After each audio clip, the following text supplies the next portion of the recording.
Hello everyone. So what we have here is my iSpring 7-stage RO system that I've modified and added a few components to. So this is where the water goes in. It'll enter the 3 pre-stage filters. This will filter out larger sediments. These 2 are carbon filters that will reduce chlorine and things like that.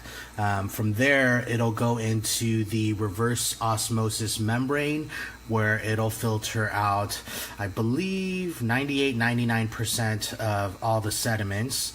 And then from there, it would normally go to a carbon filter storage tank system like this one, and then from there it would go into the alkaline stage, which will add in like potassium, magnesium, calcium. I forget which type of minerals, but it will add some minerals back to the filtered water, or act as electrolytes, which help you hydrate when you drink water.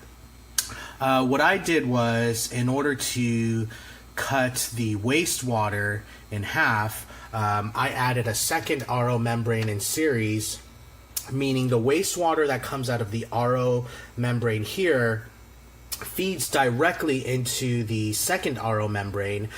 This is going to slightly decrease the purity of your water, but it's going to be very minute, to the point where it's almost negligible. And then from there, the purified water is combined back into the post-carbon stage filtration, where it collects into the tank and then it goes into the carbon filtration. Now, my specific setup, I've got a refrigerator that has an ice maker and going to dispense filtered water. But I've also got in the kitchen, I've got a hot water heater underneath the sink that dispenses room temperature water and hot water for teas and instant coffee or things like that. Now, what I did was I actually split off the purified water to go into 2 separate carbon filters. The reason why I did that was before I added the second carbon filter. Otherwise, I believe it's the 5th stage. So I split the 5th stage into 2 carbon filters. The reason why I did that was when I was dispensing water from my kitchen sink, the hot water heater, it was causing back pressure and the UV filtration was going off, so I'm assuming I was getting some mineral buildup in there. The reason why I don't want the mineral stage to go into the hot water stage in the kitchen is because it will scale the hot water heater. These solids that the system is adding back into the purified water won't evaporate when you boil water, so that eventually leads to scale buildup, which we don't want. That could actually ruin your hot water heater. So I don't need to run a filter on the hot water heater because all the filtration is done here, and those filters are expensive. And this company, iSpring, or I believe their website is 123filter.com. They've been so helpful with the customer service in getting my system together. This took me about 2 months of researching. I've only had a basic understanding of RO filtration systems before, but 2 months it took me of researching to get this system together. One problem I did have was the auto shutoff valve on this system was a little low, so even with a booster pump, the pressure wasn't adequate going to my refrigerator. I've got incoming about 65 psi. You can find out how much your pressure is by getting a gauge like this. This is my output gauge, so this isn't the incoming water that's going into my system. This is the storage tank holding pressure. You want a minimum of 40 psi if you're going to be hooking this up to a refrigerator and ice maker. Otherwise, basically the water freezes in the line or the solenoid burns out because there's not enough water pressure coming in.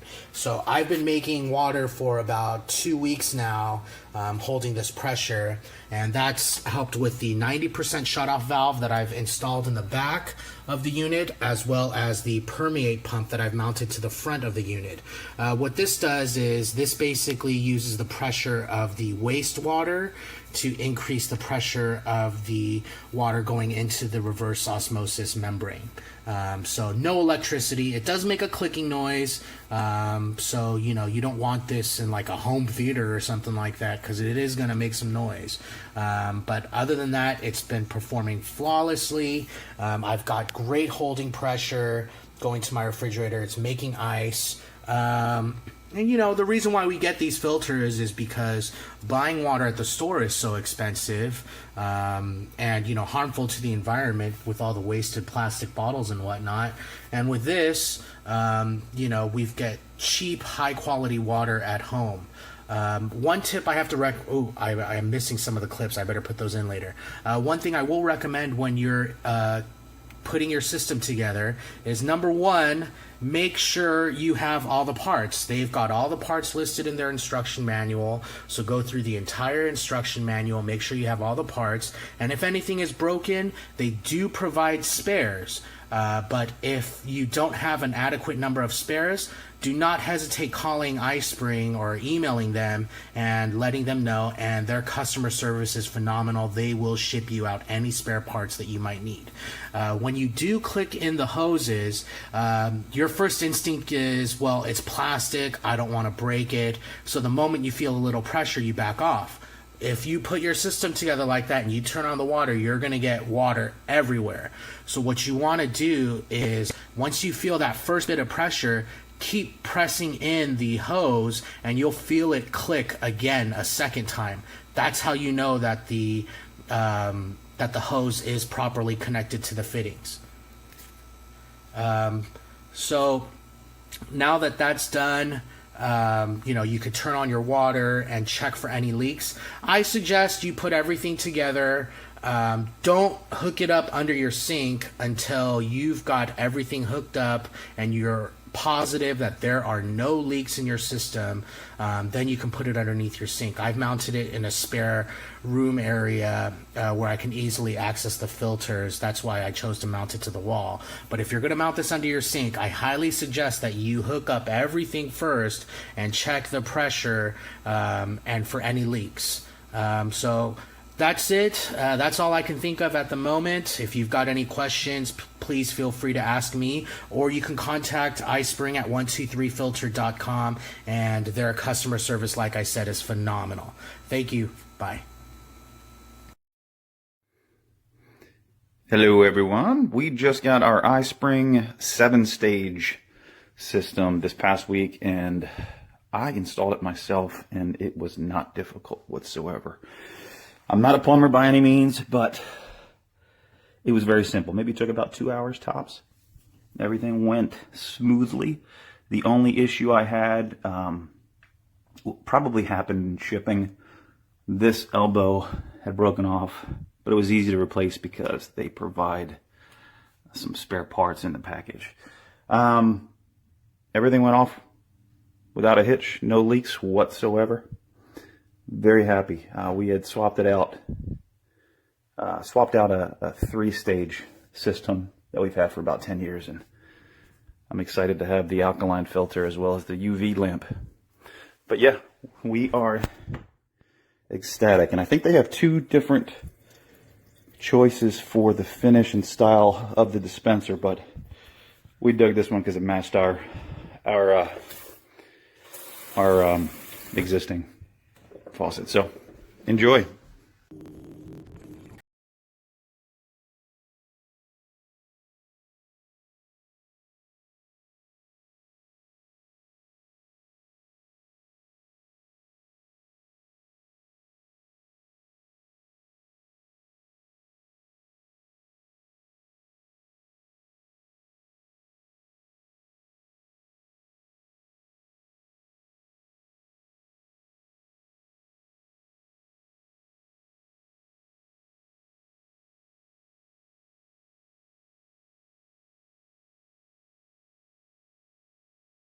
See, this is our system. There's our spring. You see that little light? That's the UV. Just make sure your threads are tight and you put the little clippies on and you'll be fine. That's it.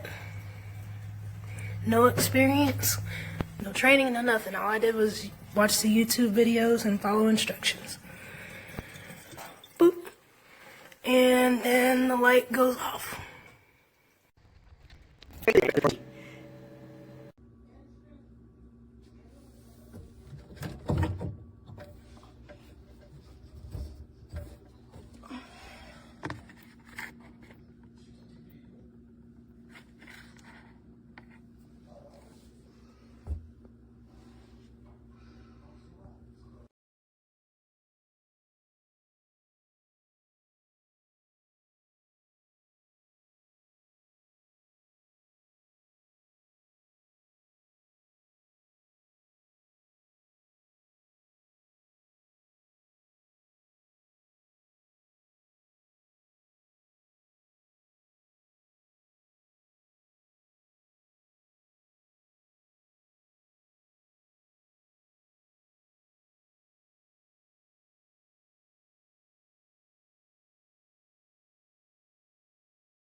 This is an iSpring water system, like the faucet.